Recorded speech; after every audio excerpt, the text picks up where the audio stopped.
You're listening to the Fear in the Southwest podcast.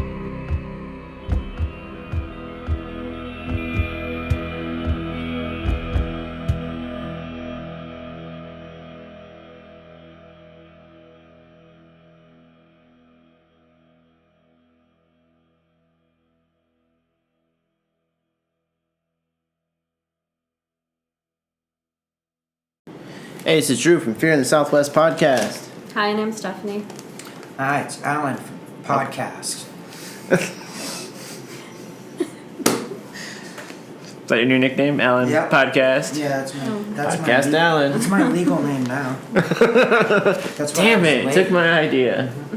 All right. Well, we got an interesting episode for you guys tonight.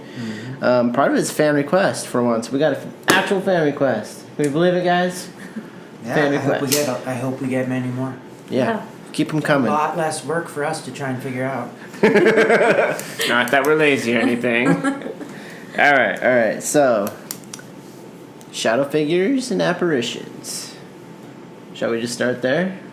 Yeah, let's I get started suppose. there. All right. Let's jump into that. So let's define what a shadow figure is, in our opinions, and define the differences between them and other hauntings, right? Yeah, apparitions. Okay, so shadow figures are generally literally look like shadows, like dark figure. They're very fast. Usually you see them at the corner of your eye. Usually always makes you question what you just saw. Like, what was that? Very clever. Apparitions could be, just what you guys would stereotypically call a ghost. I saw a man figure, saw through him walking through my house, or a white misty light, or a white figure. Apparitions are very kind of wide topic. Shadow people are very specific, as speed. They're fast. They're dark. Like they literally look like a moving shadow that isn't caused by you. It's not my shadow. Something kind of. I always saw more silhouettes. Yeah. Yeah, more silhouette like. Like you catch it, and then you have to sort of take a step back and be like, wait, What did I just see? What was that? And so yeah, that's kind of like the biggest thing between like just shadow figures is usually the quick movers, silhouette shaped, very quick, corner of your eye typically kind of thing. I often notice that with shadow figures, sometimes you see them in the same spots. Like, you reoccurringly see them. Like, if you saw them in the hallway, chances are you'll see them in the hallway again. If you see them in the kitchen, you'll see them in the kitchen again. So it's like they like to reoccur.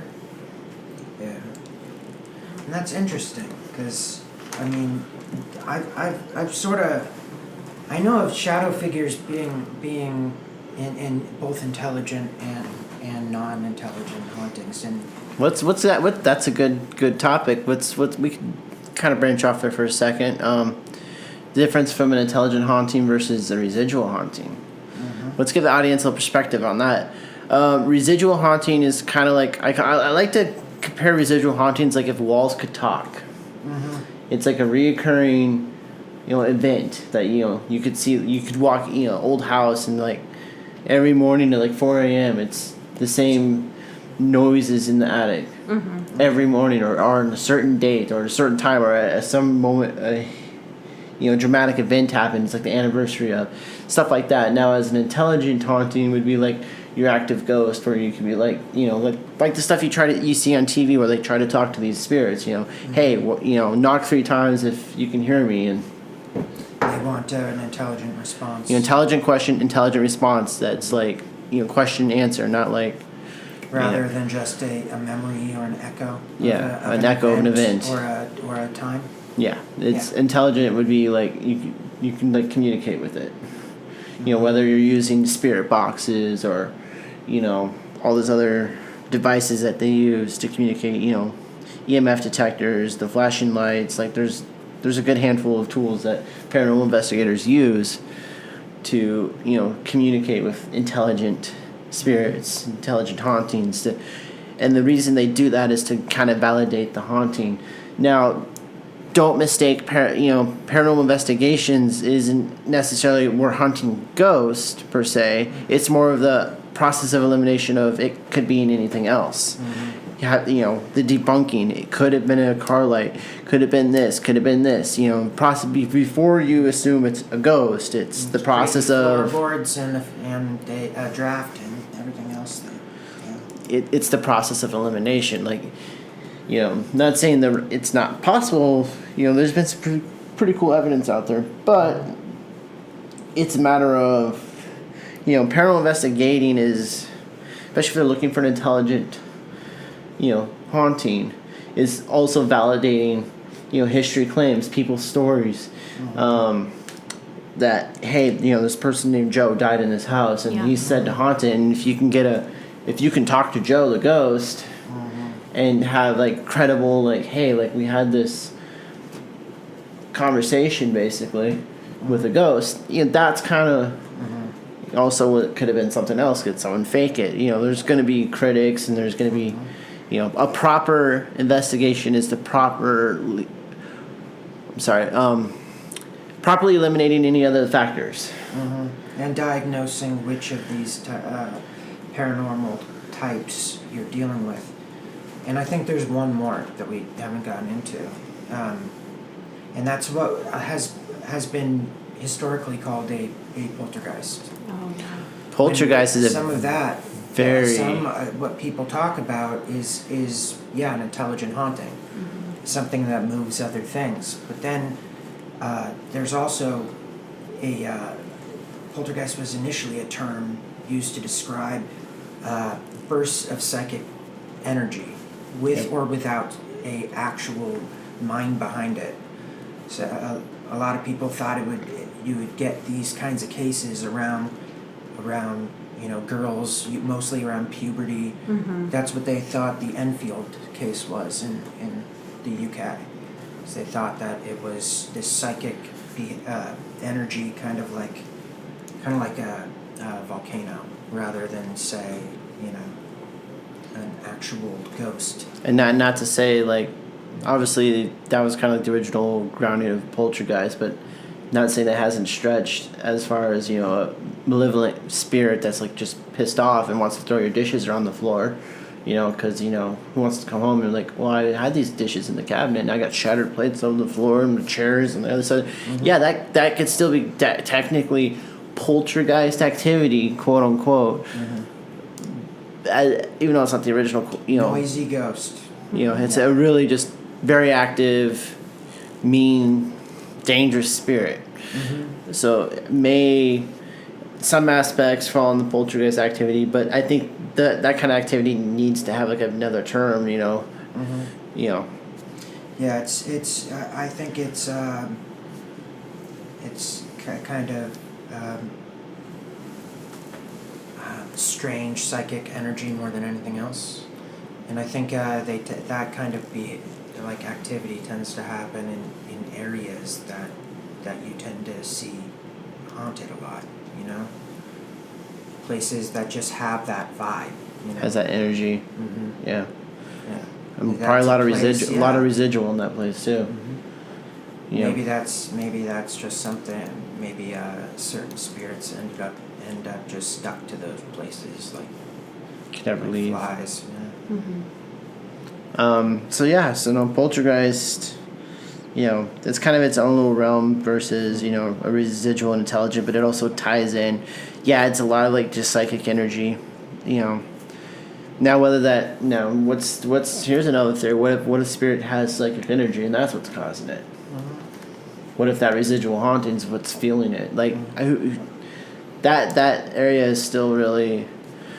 Most people are going to assume poltergeist activities like my chair just got thrown across the room and you know, just a mean spirit, you know, moving stuff. You can get that activity in a place even where no one's died, no one's come even close to it. You could have attached it someplace and it followed you, or the energy. A lot of attachment energy with poltergeists, where people escape a house or they break lease early and they get a new house. Things are okay for a couple of weeks, only to have the same thing start occurring in the new house. And then again, see, that makes you think about the psychic energy. A lot of times with, you know, a family like that, maybe they have a teenage daughter or angsty, like just that energy's attached to it. Yeah, that energy is sort of bursting forth from one person, and you're getting this activity all around you. Especially if someone's going under like severe stress, depression, anxiety, things can start to happen, and like who's to say? Psychokinetic, right? That's Yeah. a psychokinetic energy. Yeah. It's very much interesting to kind of ponder on that, because most people's perspective don't really go to the whole psychic energy thing. So that kind of lays out that theory a little differently. Could the spirit psychic energy being in this, whether it's intelligent or residual? Yeah, that's the point of this about investigation. You try and figure it out, but then you actually have to find, is this like energy attached to a person? Is this haunting attached to a person? Did you bring it back somewhere, like gum on your shoe? Or did you mess with an object? Or you've heard of people like, they go to a yard sale, or they go to a thrift store and they get a new couch or cabinet or something. Yeah. And then start experiencing weird activity or noises coming from that cabinet, or certain smells that come from that couch, Is it in the fabric, or is it, Yeah, absolutely. You hear about different... Like the energy is tied to that object, furniture, a doll. I mean, we've talked about dolls on this. We've talked about dolls on this channel, so guys, check out that episode. I don't remember what number, but attend, like with Ouija boards and dolls. When you invite something, when you knock on a door, and you're asking for something to come to the door, you don't know what's gonna be. yeah, you don't know. And that's the thing with those types of things, like the Ouija boards and stuff. People can try to get a reaction from it and get nothing, but let's say they have a friend come over days later, or someone that might have vulnerable energy, and that's who it attaches to. So people need to take caution sometimes in what they do, because it can attach to other things. And maybe they don't even know that something's attached to them until that they open that person- door. Let's say that your friend comes over, doesn't know she has a energy or spirit tagged to her, and then you pull out the Ouija board, and now you've pretty much invited it out, because you've been carrying it. And maybe there's been sayings of like some spirits, there's like a certain code of conduct, like we were talking about, like with the black-eyed kids, you don't let them in. They have to be invited into your home. So a lot of times, maybe with a tagged spirit, attached, they won't do anything until you do some sort of action, or like a Ouija board, or you make some sort of knowledge that it's there. One superstition I heard is that you should always have a mirror in front of your front door. That way, if someone comes to your house and you open the door, if there's a bad spirit, it sees the mirror and bounces off of it. But, this person that started doing that said that they would be watching TV, they'd be washing dishes, and hear random knocks on their door, and when they'd answer, there would be nobody there. And so that person was convinced that it was something trying to get in the house, and that's when she started with the mirror, and slowly those knocks stopped. Yeah. That's I mean, they used to keep all the windows open in the house after someone passed away until that person was in the ground, because if you're listening to a dead ringer, then they could end up coming right back to the house. So there's a lot of interesting aspects to think about, and that's again important for seasoned investigators to understand all these potential causes for a haunting, how to classify it, what haunting it belongs in. Is it really a haunting, or is this somebody just have like really crappy windows and they got a draft everywhere? Is it an old house? I mean, And the worst tend to you tend to feel a heavy and oppressive energy all the time, and it saps you.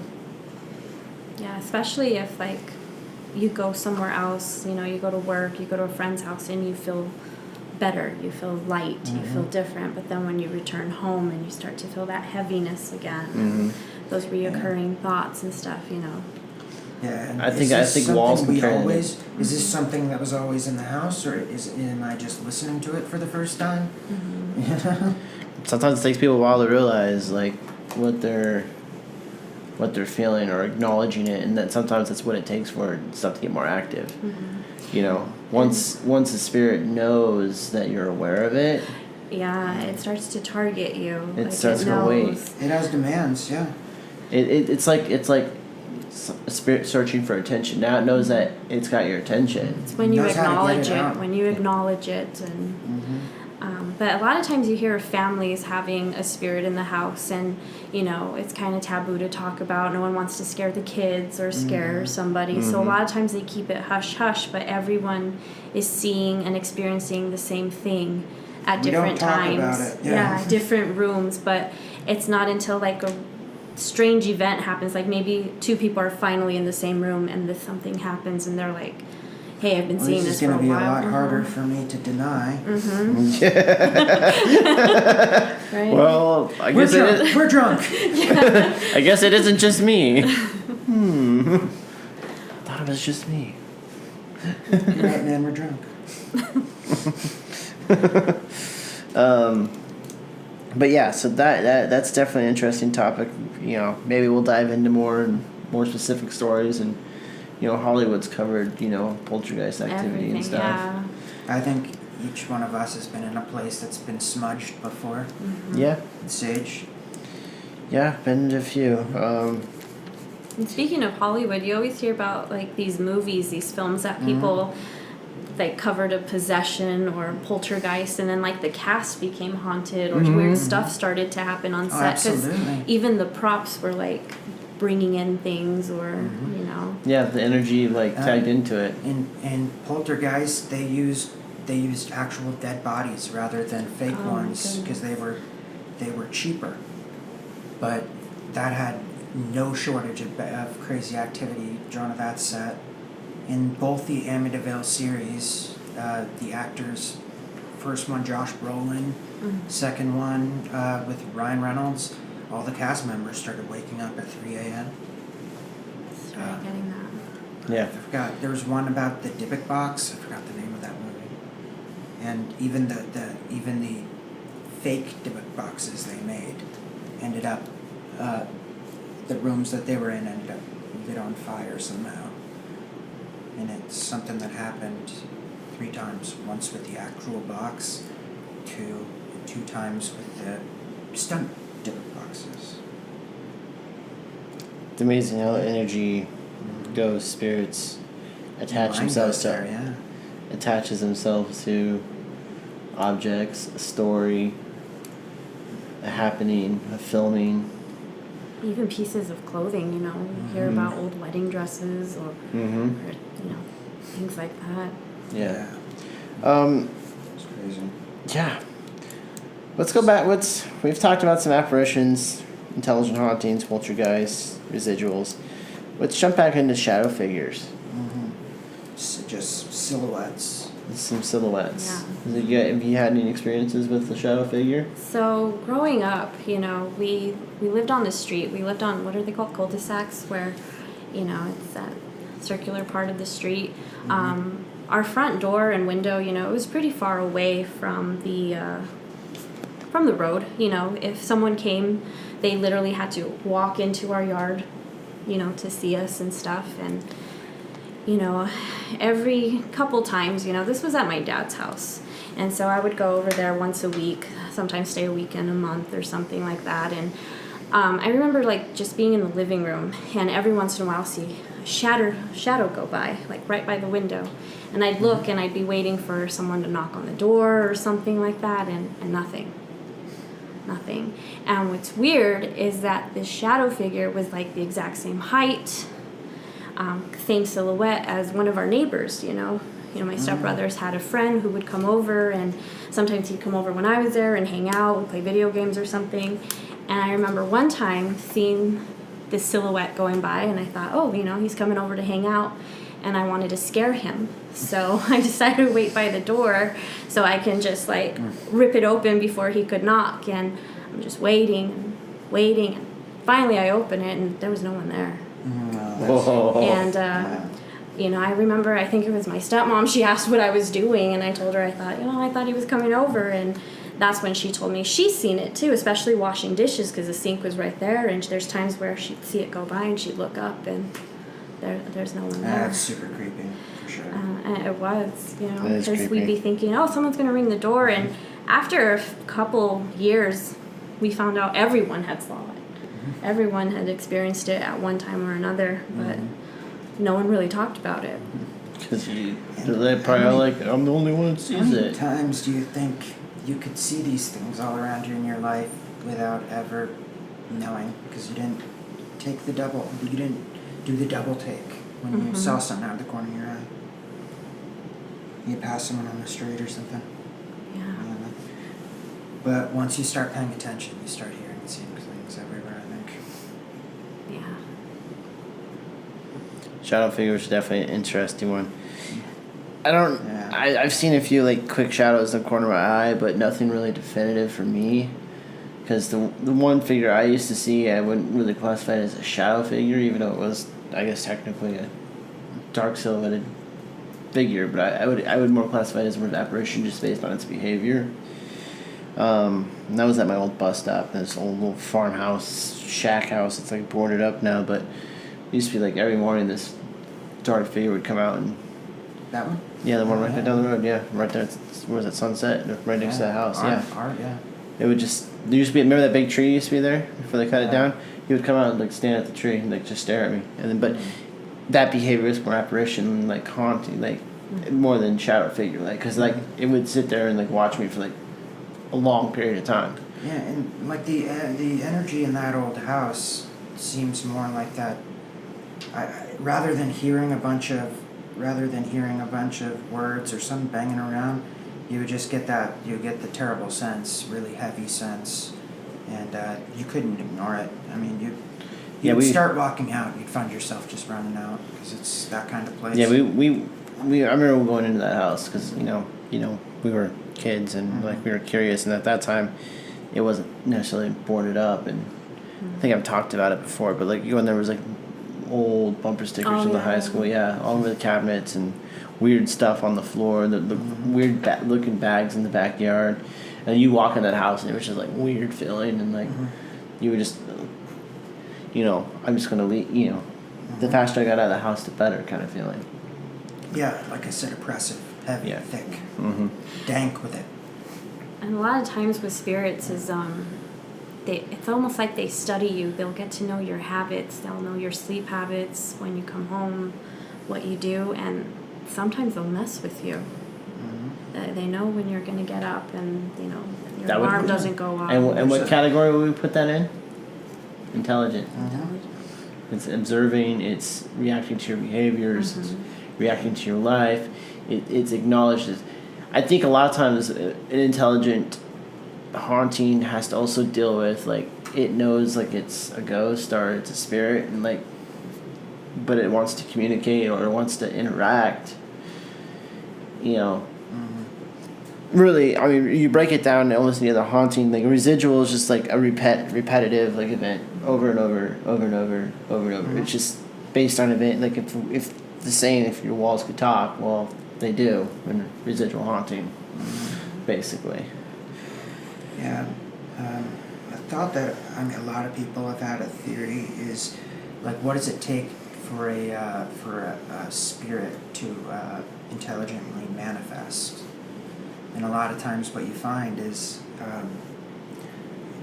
areas with a lot of running water tied to them. You end up getting a lot more activity.